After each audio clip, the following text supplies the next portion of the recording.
오늘은 하나님을 가까이 하라 라는 제목으로 말씀을 전하겠습니다. 우리 신앙인의 삶을 다른 말로 표현하면 하나님을 가까이 하는 삶이라 라고 말할 수 있습니다.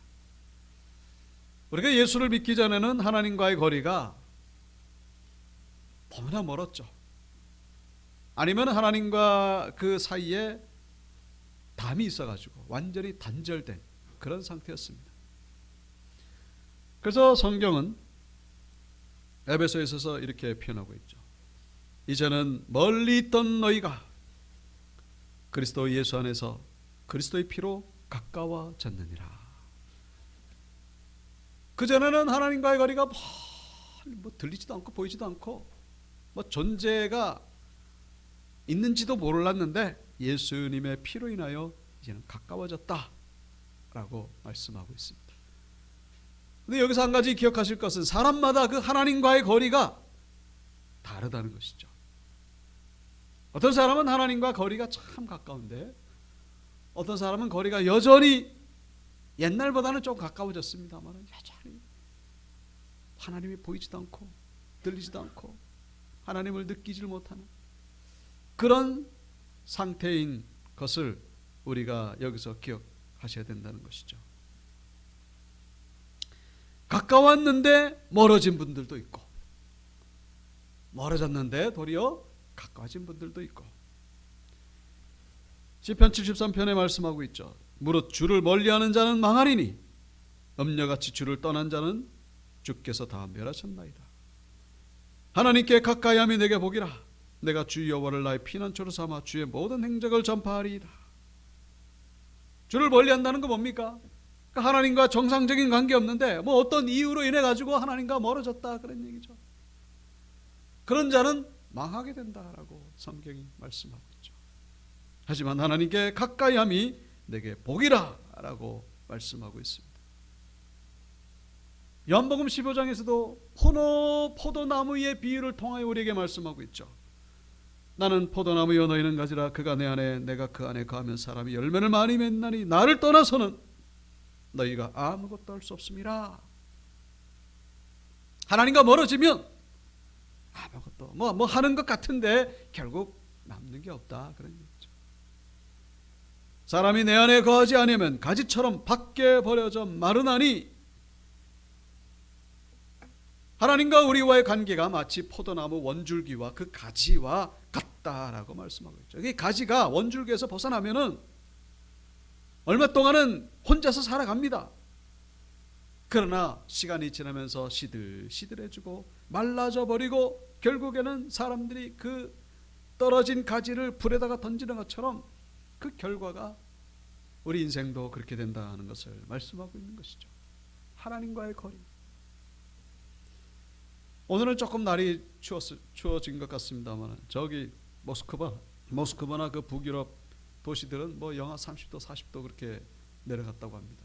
이상 기온이 이제 뭐 계속되고 있다고 하는데 그래도 지구의 평균 온도는 한 14도 정도 된다고 합니다. 전체적으로 이 지구 온도 표면이 사람이 살만하죠. 근데 지구 옆에서 돌고 있는 저 화성만 해도 영하 70도라고 합니다. 그 화성 옆에 있는 목성은 영하 220도. 사람이 살 수가 없죠. 이유가 뭡니까? 그 태양에서 멀어져 있기 때문에. 물론 너무 가까이 있는 수성이나 금성은 너무 뜨거워서 또 살 수가 없어요.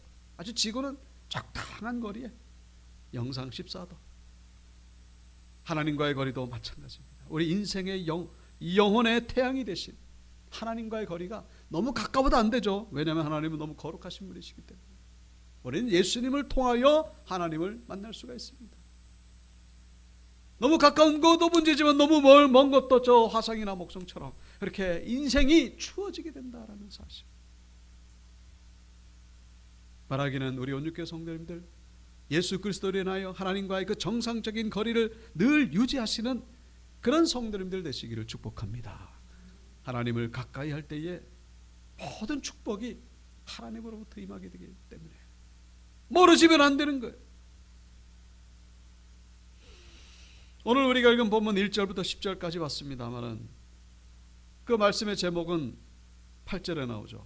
하나님을 가까이 하라.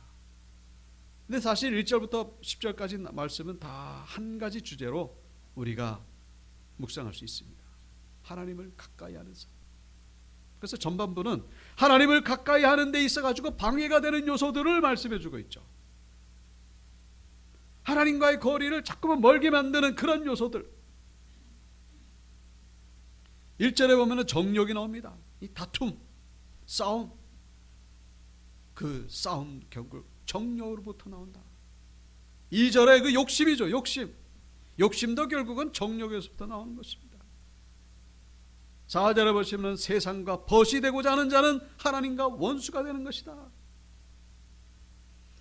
모든 것들이 다 세상으로부터 온 그 욕심과 정욕과 교만과 다툼과 세상에 대한 미련, 이런 것들이 결국 우리 신앙생활에 있어가지고 하나님과의 거리를 멀게 만드는 아주 결정적인 요소가 된다라는 것을 말씀하고 있죠. 우리가 지난 송구영신 예배 때 그 롯의 아내를 우리가 함께 묵상했습니다. 소돔과 고모라 성이 다 멸망하는데 이 롯의 가족만 구원받는 특별한 은혜를 받았죠. 롯의 가족만 살아났어요. 그런데 거기서 아쉽게 누가 죽습니까? 롯의 아내가 다 받은 구원을 중간에 잃어버리고 맙니다. 왜 그랬습니까? 그 천사가 절대로 뒤돌아보지 말라고 했는데 뒤돌아본 거예요. 그냥 꽝 하는 소리 때문에 어쩌다가 이렇게 뒤돌아본 게 아니라 열심히 바라봤다는 거예요. 무슨 얘기입니까? 그 소돔과 고모라에 놔두고 왔던 그 모든 세상에 대한 미련, 세상에 대한 욕심, 그것으로 여전히 벗어나지 못했다. 여러분, 세상에 대한 미련과 욕심이 없는 사람이 어디 있겠습니까? 다 있잖아요, 사실. 저도 뭐 없다고 말하면 그 거짓말이죠. 세상에 대한 미련과 욕심이 왜 없겠습니까? 문제는 우리의 목숨을 잃어가고 있는 것도 모른 채 거기에 여전히 빠져 있는 것, 그것이 문제다라는 것입니다. 롯의 철을 기억하라. 롯의 아내처럼 되지 마라, 그런 얘기죠. 무릇 자기 목숨을 보존하고자 하는 자는 잃을 것이요 잃는 자는 살 것이다.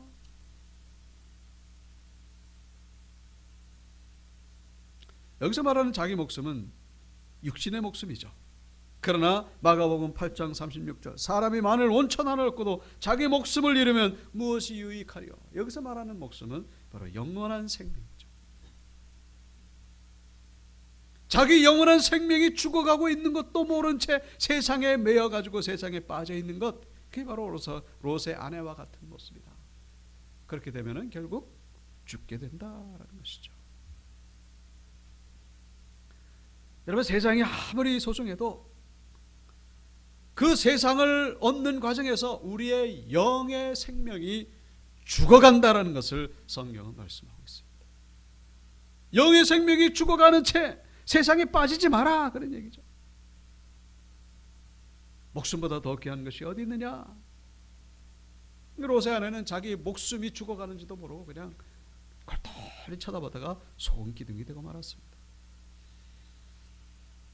그래서 사람이라고 하는 것이 참 어떻게 보면은 동물보다도 미련할 때가 있습니다. 동물은 자기에게 해가 되면요 절대로 거기 가지 않죠. 같은 일을 반복하지 않습니다. 골목을 지나다가 거기서 해코지를 당하게 되면요 그 강아지는 절대로 거기를 지나가진 않죠. 왜냐면 또 거기서 당할까 봐. 근데 사람은 그렇지 않아요. 계속해서 갑니다. 자기가 죽을 줄 알면서도 가는 거예요. 왜냐? 거기에 빠지는 게 있기 때문에. 자기 목숨이 죽어가는 줄도 모르고. 사사기에 보면은 그 삼손 이야기 아시죠? 삼손이 그 블레셋 여인 들릴라에게 빠져가지고 자기 죽어가는 줄도 모르고. 이 들릴라가 블레셋 사람들에게 매수당해가지고 삼손의 힘의 비밀이 어디 있느냐, 그것을 알아내기 위해서 삼손에게 계속 캐묻지 않습니까? 당신의 힘의 비밀이 뭐냐고. 그런데 이 삼손이 그걸 다 얘기를 해주는 거예요. 물론 처음부터 사실대로 얘기 안 하죠. 거짓말을 얘기를 합니다. 그래가지고 이 밧줄을 7가닥 꼬아가지고 만든 그 밧줄로 나를 묶으면 힘을 못 쓸 것이다. 두 번째는 한 번도 안 쓰지 않은 밧줄을 가지고 나를 묶으면 힘을 못 쓸 것이다. 세 번째는 자기 머리카락을 뽑아가지고 그거를 밧줄하고 같이 이렇게 꼬은 밧줄로 나를 묶으면은 힘을 못 쓸 것이다. 근데 매번 다 실패했죠. 그 마지막으로 이제 네 번째 알려준 것이 내 머리카락을 다 밀어버리면은 내가 힘을 못 쓸 것이다. 근데 결국 완전 힘을 못 쓰고 나중에는 두 눈이 뽑히고 연자맷돌 돌리다가 그렇게 최후를 맞이하게 된 삼손을 보게 됩니다. 여기서 우리가 한 가지 안타까운 것은, 참 답답한 것은, 그렇게 이 들릴라 여인이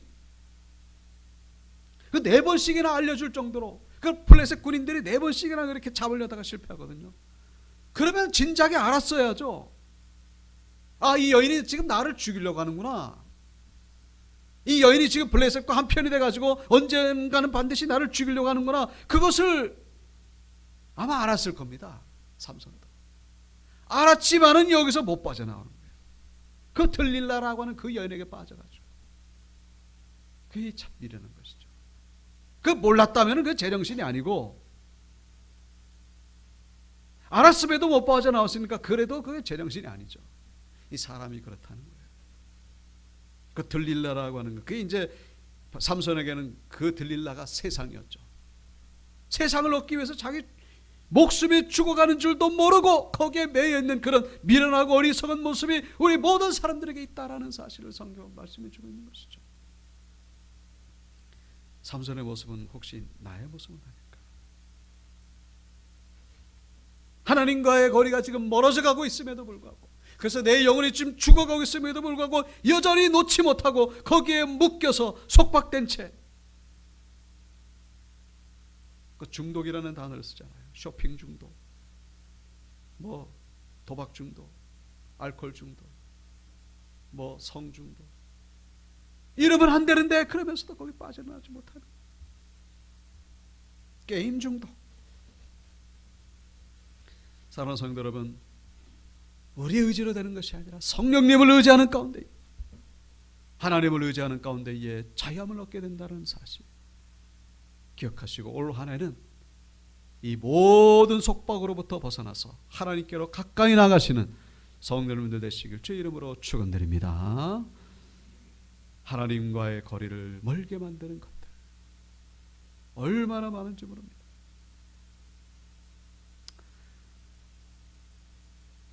자, 후반부에는 이제 이 하나님을 가까이 하는 자의 모습에 대해서 우리에게 말씀해 주고 있죠.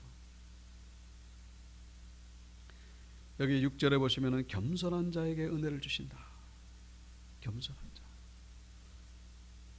겸손한 게 뭐 윤리적으로 겸손하다 그런 게 아니고, 그것도 맞습니다만은 하나님 앞에서 겸손한 자. 7절에 하나님께 복종하는 자. 그런 사람이 하나님과의 거리가 가까워지는 것이죠. 8절에는 구체적으로 말씀하고 있습니다. 하나님을 가까이 하라. 마음을 성결하게 하라. 마음을 성결하게 할 때 우리는 하나님과의 거리가 가까워진다는 것입니다. 10절에도 보면은 주 앞에서 낮출 때에, 주님 앞에서 낮출 때에 우리는 하나님과의 거리가 가까워지는 은혜를 경험하게 된다는 것이죠. 하나님을 멀리하게 될 때에 이 삼손처럼, 롯의 아내처럼 그렇게 불행한 최후를 맞이하게 됩니다만, 하나님을 가까이 하게 되면은 우리의 현실이 불행하더라도 다시 회복의 은혜를 경험하게 된다는 것을 성경은 말씀해 주고 있습니다. 창세기 요셉 같은 경우 형들의 그 시기 때문에 애굽의 노예로 팔려가잖아요. 여러분, 요즘도 노예가 참 그런 사회적인 이슈가 되고 있습니다만, 옛날의 노예는 인권이 없어요. 그냥 가축이에요, 가축. 그런데 그 노예 생활 가운데에서도 성경은 그렇게 표현하고 있죠. 그의 주인이 여호와께서 그와 함께 하심을 보며 또 여호와께서 그의 범사에 형통하게 하심을 보았더라. 그 노예 생활 속에서도 이 요셉은 하나님과의 거리가 멀어지지 않기 위해서 힘썼다는 것을 알 수가 있죠. 하나님이 함께 하시는 것을 주인이 알아차릴 정도로, 야, 쟤는 정말로 하나님이 함께 하시는구나. 여러분, 노예가 요셉만 노예가 있습니까? 고참 노예들도 얼마나 많습니까?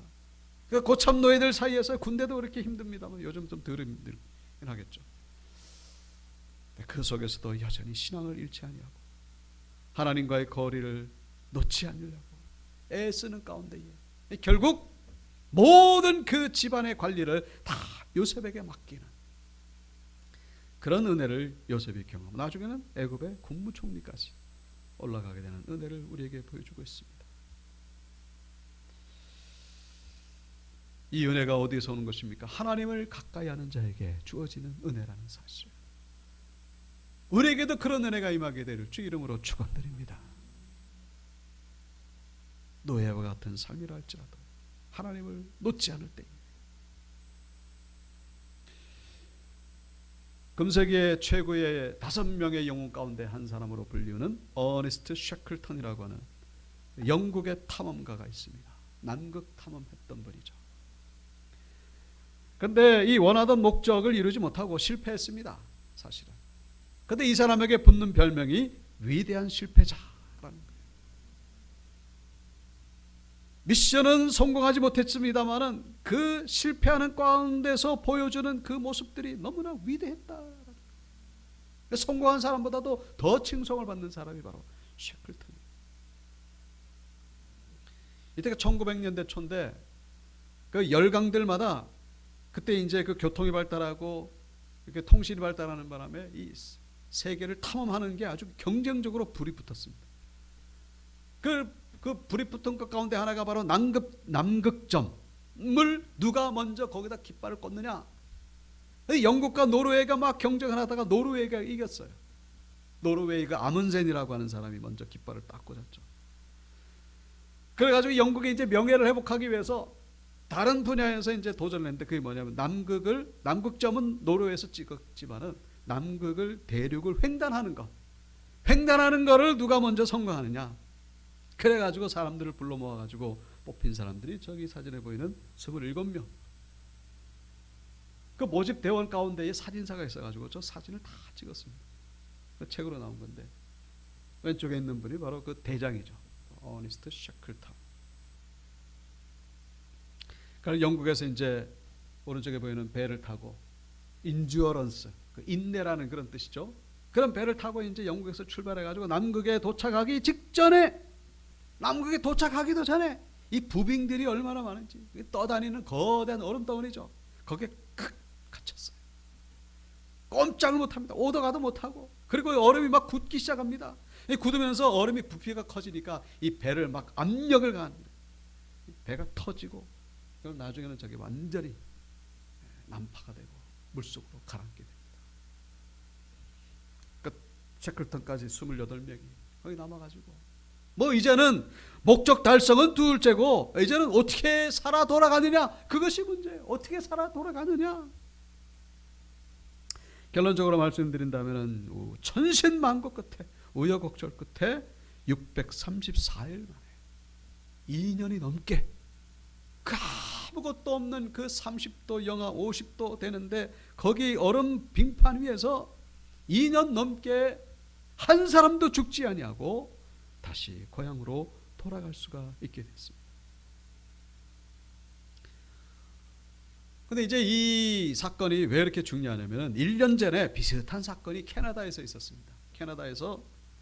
캐나다에서는 이제 그 북극하고 가까우니까 북극점을 이제 그 탐험하다가 거기서 또 같은 상황 부빙에 갇혀가지고 그 배가 갇혔는데 여기서는 수개월 만에 그 안에 있던 11명이 서로 치고받고 싸우다가 잔인하게 다 죽어버렸어요.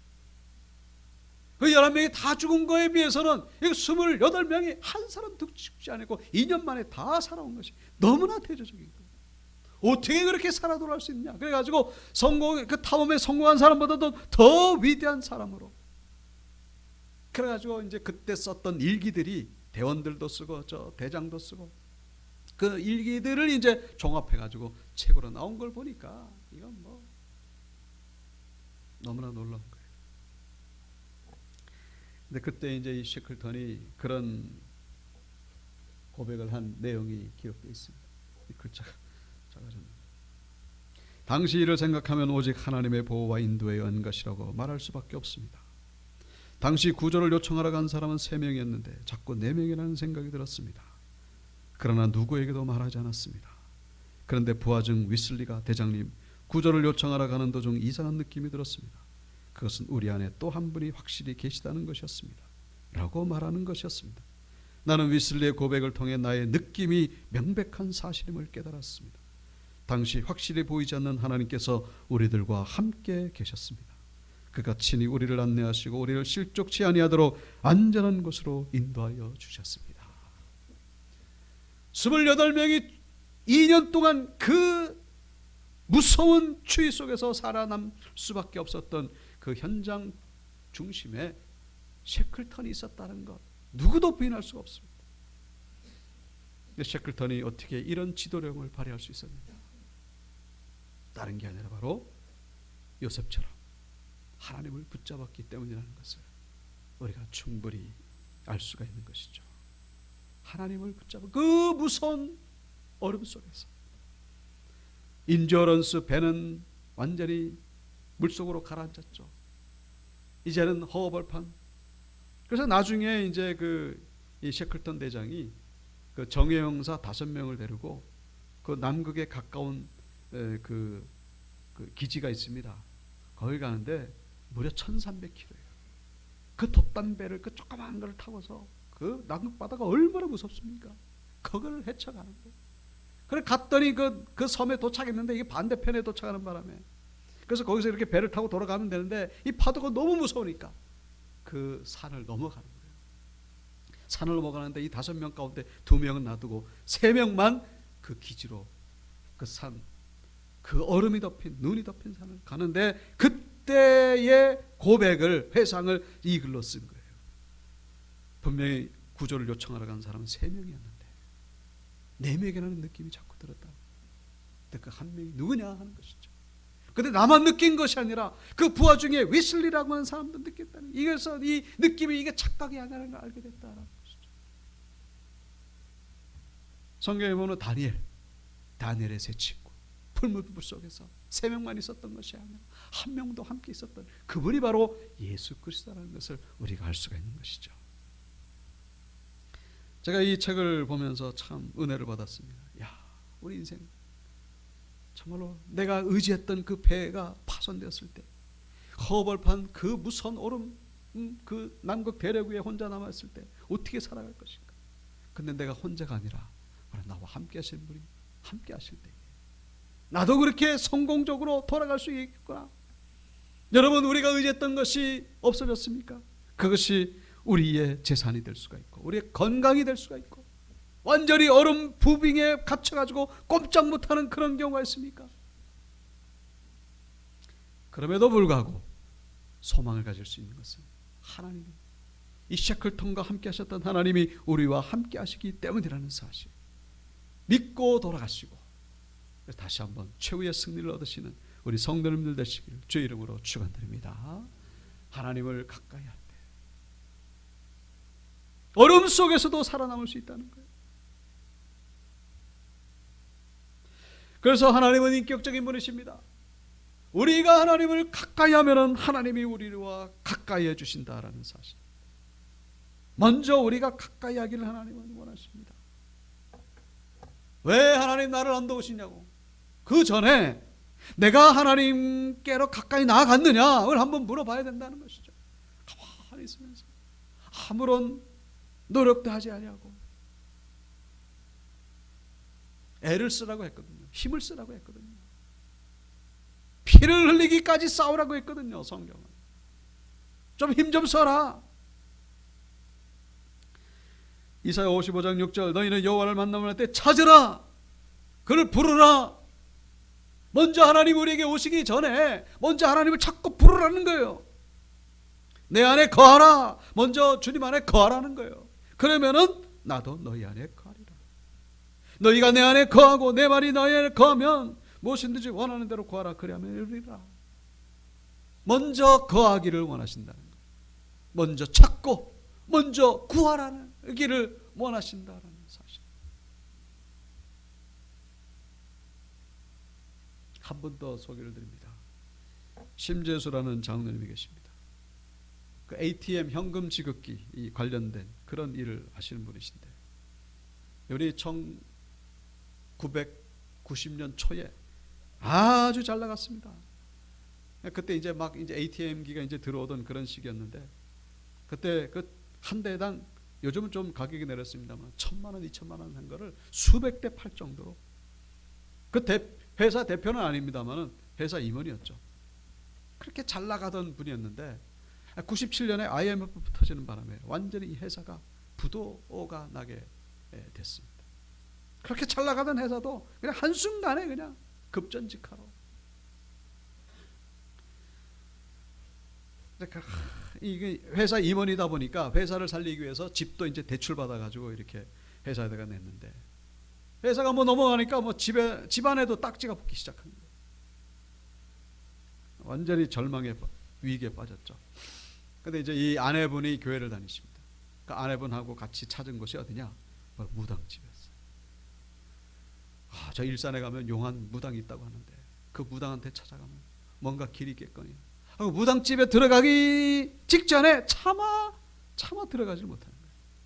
왜냐하면 아내 되는 분하고 그래도 교회를 다녔거든요. 근데 교회를 다닌 이유가 이 아내분 결혼하기 위해서 그 직장에서 같이 만났는데 이 교회 다니는 아내분 그 아내를 얻기 위해서 같이 교회를 다닌 거예요. 그러니까 신앙이 별로 없죠. 그래서 위기를 당하니까 이제 점집을 찾게 된 건데 그래서 점집에 들어갈까 말까. 근데 아내 되는 분이 그런 얘기를 합니다. 무당을 찾을 것이 아니라 하나님을 찾는 게 어떻겠냐. 그러면서 제안한 것이 내일부터 새벽 예배를 나가죠. 근데 이제 이 보통 일반 직장인들 새벽 예배 나가기 어렵거든요. 그렇게 한번 해보자. 그래가지고 집에 돌아와서 그 다음날부터 새벽 예배를 나가는데 잠이 쏟아져가지고 도대체 나갈 수가 없는 거예요. 그래서 일주일째 이제 아내만 혼자 나가다가 일주일 뒤에 아내도 이제 병이 들어가지고 못 나간 걸 보고서 그 모습을 가만히 보니까 야, 내가 이 회사가 지금 넘어가고 집안이 완전히 풍지박산이 됐는데 그거 이겨내기 위해서 새벽 예배를 못 나가나. 그래 놓고서는 무슨 집안을 살려달라고 하나님 앞에 지금 간절히 구할 수 있겠는가. 오기가 나가지고 그 다음부터 새벽 예배를 나갔습니다. 근데 이제 새벽 예배를 나가는 가운데에 뭐 무슨 말인지도 잘 모르죠. 그러다 조금씩 은혜를 받는데 6개월째 되던 어느 날 이 자기 그 부도로 넘어가는 그 회사와 이게 전략적 제휴를 맺은 일본 회사가 있었습니다. 그 일본 회사가 어디냐면은 후지츠라고 하는, 아마 아실 거예요. 일본에서 IT 기업 중에 제일 큰 회사라고 합니다. 후지츠, 뭐 복사기도 있습니다. 그 회사가 이 부도로 넘어가는 회사를 인수를 하고서 그 후지츠의 지사를 한국에다가 새롭게 세우면서 그 회사의 대표로 이 심재수 이분을 세우게 된 거예요. 그러니까 그동안 이 직원들 100명이 넘는 직원들이 월급도 못 받고 교통비도 못 받다가 그 후지츠에서 IMF 때 외국 기업이 자기네 회사를 인수한다니까 그냥 환호성을 지는 거죠. 이제 살아난 거예요. 그래서 새벽 기도 6개월 만에. 그래서 이제 이 심재수 이 장로님은 이것이 하나님이 나에게 베푸신 은혜다, 그 확신이 된 게 된 것이죠. 그때부터 이제 신앙생활을 열심히 하게 됩니다. 그래서 이제 이 회사를 운영해 나가는데 2006년도에 1,000원, 5,000원, 만원권 이 지폐가 새로 발행되는 바람에 현금 지급기가 수요가 폭발적으로 늘게 됩니다. 연 매출 30억 회사가 연 매출 1,700억으로 껑충 뛰어버린 거예요. 근데 그거를 체험하고 나니까 이건 사람이 한 일이 아니라 하나님이 하셨구나. 근데 감사하게도 보통 사람 같으면요, 그럼 이제 막 돈이 들어오잖아요. 골프 치러 다니고 뭐. 그런데 그렇지 않은 거예요. 더 깊은 은혜로 들어가게 돼요. 그러니까 새벽 예배 빠지지 않고 특별히 그 좋아하던 술을 딱 끄는 거예요. 술 끊어보려고 애를 썼는데, 그런데 하나님의 은혜로 술만 마시면 그냥 오바이트가 나고 술을 완전히 끊어버렸어요. 그날 주시는 하나님의 말씀으로 그래서 결국 결론적으로 하나님이 주신 말씀이 뭐냐? 예수를 증거하는 것입니다. 예수를 증거. 국민일보 역경의 열배 나온 것을 제가 쭉 봤습니다만, 그래서 지금도 이 기업의 지금 현재 FKM의 대표이사 사장으로 일하면서 많은 간증을 다니고 예수님을 증거하면서 그렇게 살아가고 있는 것을 보면서 제가 많이 은혜를 받았습니다만, 제가 뭘 말씀드립니까? 하나님을 가까이 할 때에 하나님이 가까이 다가오시는 은혜를 경험하게 된다는 것입니다. 기도죠, 기도. 예배입니다. 하나님을 가까이 하지 않으면서 하나님의 은혜를 받으려고 하는 것은 그건 잘못된 생각입니다. 먼저 하나님을 가까이 하라. 그리하면 너희를 가까이 하시리라. 올 2024년도 한 해의 표입니다. 올 한 해 하나님을 좀 더 가까이 하시고, 그래서 하나님이 함께 하시는 저 셰클턴처럼, 저 심재수 장로님처럼 저분들의 간증이 우리의 간증이 되셔서 하나님께 영광 돌리시는 우리 온유교원석들 다 되시기를 주님의 이름으로 축원합니다.